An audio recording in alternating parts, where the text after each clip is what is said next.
importante que os jovens compreendam que a responsabilidade deles vai ser muito grande, maior talvez do que foi a nossa, da minha geração. Porque o Brasil, hoje em dia, enfrenta problemas desafiantes, problemas difíceis, e as possibilidades de cooperação internacional já não são as mesmas. Portanto, é necessário pensar, usar a imaginação e pensar com coragem.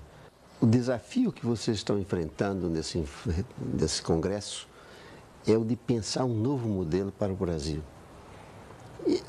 Na minha geração, encontramos um desafio idêntico. Na minha época, a batalha era convencer de que não havia saída fora de uma política de desenvolvimento. Ou há um compromisso com o desenvolvimento, ou não avançamos.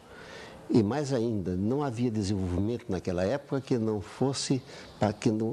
passasse pela industrialização. Então havia que convencer da necessidade de uma política de industrialização, que era de modernizar o Brasil. Esses foram problemas de uma certa época. Hoje em dia, vocês estão diante de uma problemática nova. Portanto, pensar um novo modelo traz desafios novos. Não é apenas pensar, compreender o que foi o Brasil. E eu contribuí algo para essa compreensão.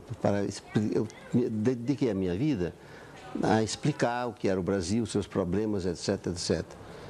Escrevi um livro que se chama Formação Econômica do Brasil. Nesse livro se trata de ligar a história do Brasil ao contexto internacional. O que há de mais marcante no livro é essa percepção clara de que nada do que ocorre no Brasil se entende plenamente se não temos uma percepção global do quadro internacional, das forças que interferem lá fora. E essa é a mensagem que deixei nesse livro. Posteriormente, eu escrevi um outro livro que se chama Brasil, a Construção Interrompida. Isso faz uns 10 anos, quando nos colocamos o problema de saber se havia outra política viável no Brasil, outra política de desenvolvimento. A construção estava interrompida no sentido de que não havia mais criação de emprego e que o setor dinâmico da economia, que era o setor industrial, estava parado. E as necessidades da população continuavam se agravando, não satisfeitas. A insatisfação social era crescente. O desejo de inovação era enorme. Esse foi o painel que eu apresentei há 10 anos atrás. Hoje em dia, me alegra muito saber que é uma geração nova que está pensando tudo isso. E que essa geração, com vocês, está fazendo um congresso para pensar um projeto novo para o Brasil. Nunca esqueçam de que o Brasil é um país em construção. Não é um país já feito, em que haja apenas que tocar em detalhes. É um país onde há um grande desafio, onde um grande desafio se apresenta aos economistas, porque ele é um país em fabricação. O futuro deste país, qual será? Temos que reconhecer que no mundo moderno, a tecnologia adquiriu uma autonomia muito grande, o processo tecnológico. E as consequências disso são que as forças sociais já não têm a mesma capacidade de ação. Porque no passado, a tecnologia também era importante, mas havia um contrapeso social. E esse contrapeso social, que eram as organizações da sociedade civil, se manifestava em uma autonomia de ação.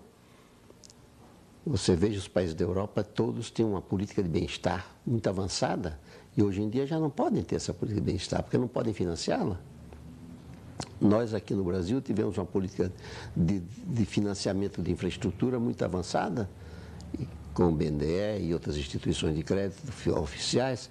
Hoje em dia não temos mais isso, porque nós dependemos de refinanciamento internacional e esse refinanciamento internacional é controlado, digamos, de fora e nos impõe como, digamos assim, nos obriga, nos subjuga, nos obriga a aceitar, digamos, um custo muito grande financeiro.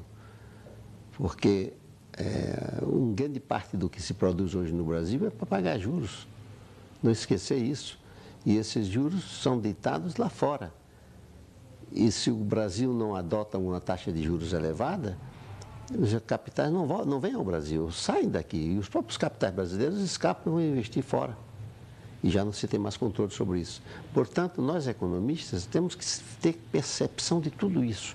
Não adianta se auto-enganar com facilidades, com simplificações. É ver o mundo como ele é, realmente. Agora, sempre partindo do princípio de que o juiz final somos nós. Ou temos um projeto próprio, ou somos uma força inerme ao joguete, um joguete dos outros. Não pensemos que se pode separar a política da economia ou a economia da política. Tenhamos sempre em conta que a política é a arte do que já se diz há muito tempo, é a arte do que é possível. E o que é possível decorre das forças sociais que estão atuando. E essas forças sociais são, em grande parte, na verdade, comandadas hoje em dia de fora. Portanto, é preciso ter consciência das limitações também que enfrentamos. O uso corajoso da imaginação, digamos, e pouco peso do passado. E é nesse sentido que eu acho de que vocês, da geração nova, estão chamados a um grande desafio. Vamos inventar um modelo novo para o Brasil, que tenha em conta a necessidade de empregar, mas tenha também em conta a necessidade de diversificar o horizonte de possibilidade do homem, de criar uma sociedade, digamos assim, mais humana, um maior compromisso com os destituídos, com os pobres e principalmente, digamos, com as mulheres que são excluídas ainda na sociedade e com as crianças. Desejo um bom futuro e tenho fé em que vocês vão aceitar esse desafio.